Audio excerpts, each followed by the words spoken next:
Hey everybody, Justin Weber, Amps and Sound. I wanted to share this idea about both purist audio and honest design. So honest design is this idea coming from fashion predominantly that an item is what it represents. So if it represents, if it looks fast, it should be fast.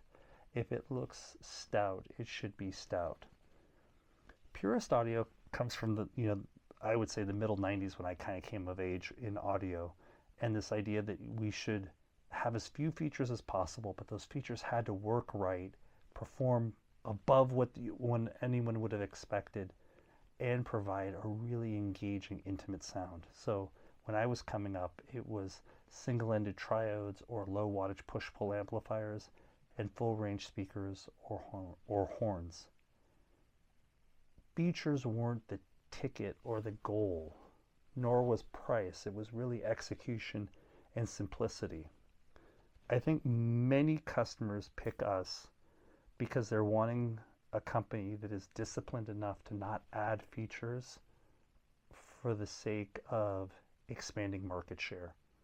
I think most of our customers are more interested in that we've executed well or fanatically rather than having a feature that would be convenient today but maybe less convenient 2 years from now or 20 years from now.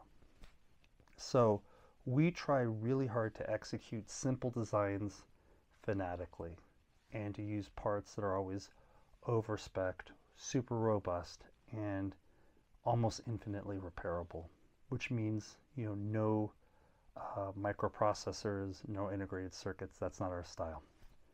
Here are two examples of products that we've made that I think are both examples of purist audio and honest design.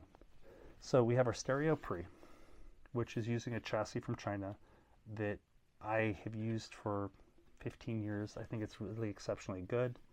We are using an op-amp based preamp for the line stage and for the phono, and a separate linear regulated power supply. 3 boards, each one through hole, each one does exactly what it's supposed to do. Common parts, very repairable. The implementation is really the magic.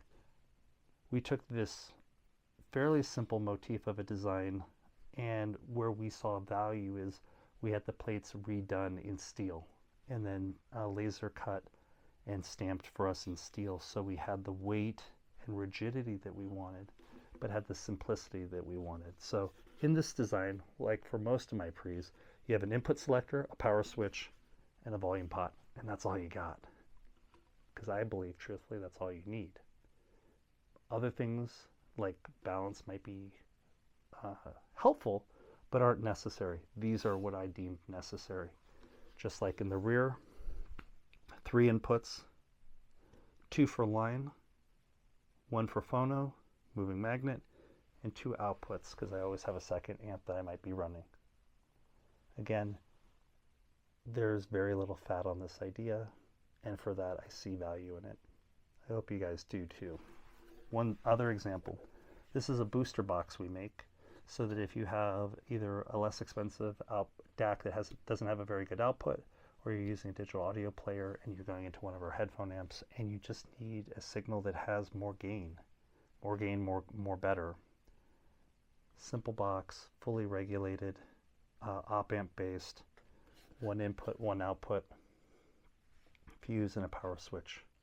It's everything you need, nothing you don't to do the job. LED to show it's on, power switch to turn it off. And again, it's a purist idea. It's an honest design. It doesn't do extra. It is not the prettiest, perhaps, but it is one of the most durable and most authentic in my opinion. And for that, it has extra value and is worth note. Anyway, thanks guys.